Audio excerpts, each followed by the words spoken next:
حضور صلی اللہ علیہ وسلم نے نا فجر کی نماز پڑھائی، فجر کی، اور حضور فجر کی نماز پڑھا کے فرمانے لگے بھئی کسی بندے نے روزہ رکھا ہوا ہے آج؟ حضرت عمر کہتے ہیں رات کو میرا ارادہ تھا رکھوں، پر سویرے پھر میں نے گرا دیا، نہیں رکھا۔ حضور نے دوسری دفعہ پوچھا بھئی کسی نے روزہ رکھا ہے؟ تو ذرا صدیق اکبر نے ہاتھ کھڑا کیا، عرض کی یا رسول اللہ میں نے رکھا ہوا ہے۔ آپ حکم نہ دیتے تو نہ بتاتا، پر روزہ رکھنا بھی آپ نے توجہ دلائی ہے تو حکم بھی آپ کا بتاؤ تو بتا دیا۔ حضرت عمر کہتے ہیں حضور نے فجر کی نماز پڑھائی، فجر کی۔ دوسرا سوال پوچھا بھی کسی نے کسی بیمار کی تیمارداری کی ہے؟ تو حضرت عمر کہتے ہیں میں نے فٹافٹ عرض کی یا رسول اللہ ابھی تو نماز فجر پڑھی ہے، تو اب گھر جائیں گے تو تیمارداری کریں گے۔ تو حضور نے فرمایا عمر تو ذرا ٹھہر جانا، جلدی نہ کر، ٹھہر نہ، ذرا رک تو صحیح۔ تو حضرت عمر فاروق رضی اللہ تعالیٰ عنہ فرماتے ہیں میں چپ کر گیا۔ حضور نے فرمایا بتاؤ بھی کسی نے تیمارداری کی ہے؟ تو صدیق اکبر نے ہاتھ کھڑا کیا، عرض کی یا رسول اللہ عبد الرحمن بن عوف رضی اللہ تعالیٰ عنہ 2-3 دن سے نماز پڑھنے نہیں آ رہے تھے، رات میں نے پتہ کرایا تو پتہ چلا بیمار ہے، اور حضور مجھے یہ بھی پتہ ہے وہ میرا یار ہے، مجھے پتہ ہے رات کو جلدی سوتا ہے پر تہجد میں ضرور اٹھتا ہے۔ تو حضور میں بھی ذرا فجر کا وقت جلدی اٹھا ہوں تو فجر میں آنے سے پہلے عبد الرحمن ابن عوف کی تیمارداری کر کے آیا ہوں۔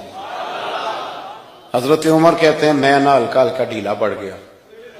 حضور نے تیسرا سوال پوچھا، فرمایا کسی نے کسی مسکین کو کھانا کھلایا ہے؟ کھانا کھلایا ہے کسی مسکین کو؟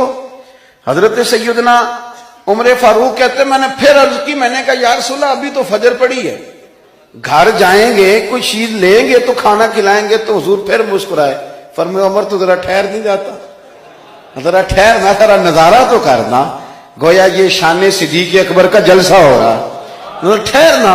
حضور نے پھر پوچھا بھی کسی نے کسی مسکین کو کھانا کھلایا ہے؟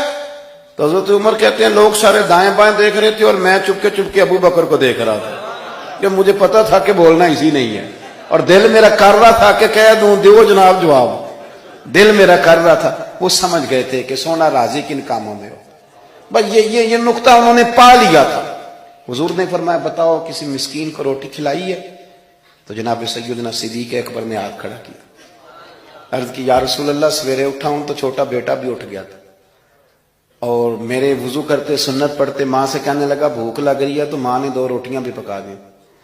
تو حضور ایک اس نے کھائی، دوسری اس کے ہاتھ میں تھی۔ جب ہم نکلے ہیں نا گھر سے تو دروازے پہ ایک فقیر کھڑا تھا، مسکین کھڑا تھا، کہہ رہا تھا رات سے بھوکا ہوں، کوئی دروازہ کھلنے کا انتظار کر رہا تھا، ابو بکر سب سے پہلے تیرا ہی کھلا ہے۔ تو حضور میں نا اس مسکین کو ایک روٹی کھلا کے آیا ہوں۔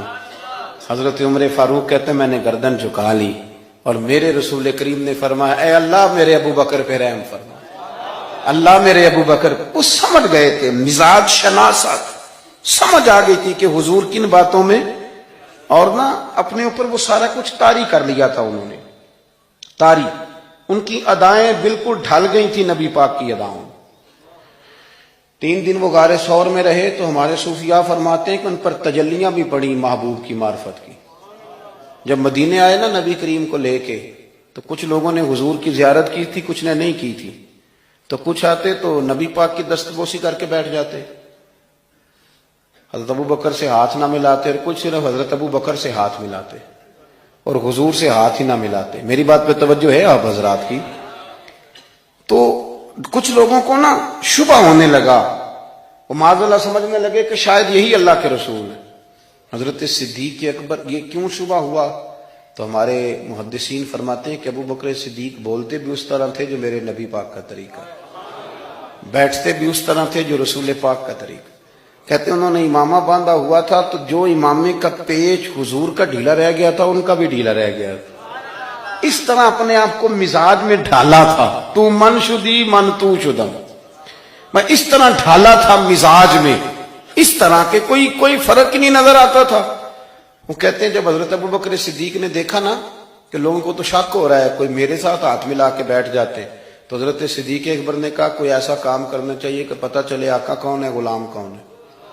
اٹھے، کندھوں پہ چادر تھی، وہ اتار کے نا تو حضور پہ سایہ کر دیا، لوگوں کو پتہ چل گیا کہ سایہ کرنے والا کوئی غلام ہے، اور جس پر سایہ کیا جا رہا ہے وہ آقا ہے۔ کیا خوبصورت نقطہ لکھا ہے مفسرین نے شارحین فرماتے ہیں تھوڑی دیر کے لیے، تھوڑی دیر کے لیے، تھوڑی دیر کے لیے حضرت ابوبکر صدیق نے حضور کے سر انور پر اپنی چادر کا سایہ کیا تھا۔ اللہ کے رسول نے احسان کا بدلہ یہ دیا، نیکی کا بدلہ یہ دیا کہ قیامت تک ان کی قبر پر اپنے گنبد کا سایہ فرما دیا، قیامت تک گنبد کا سایہ کر دیا۔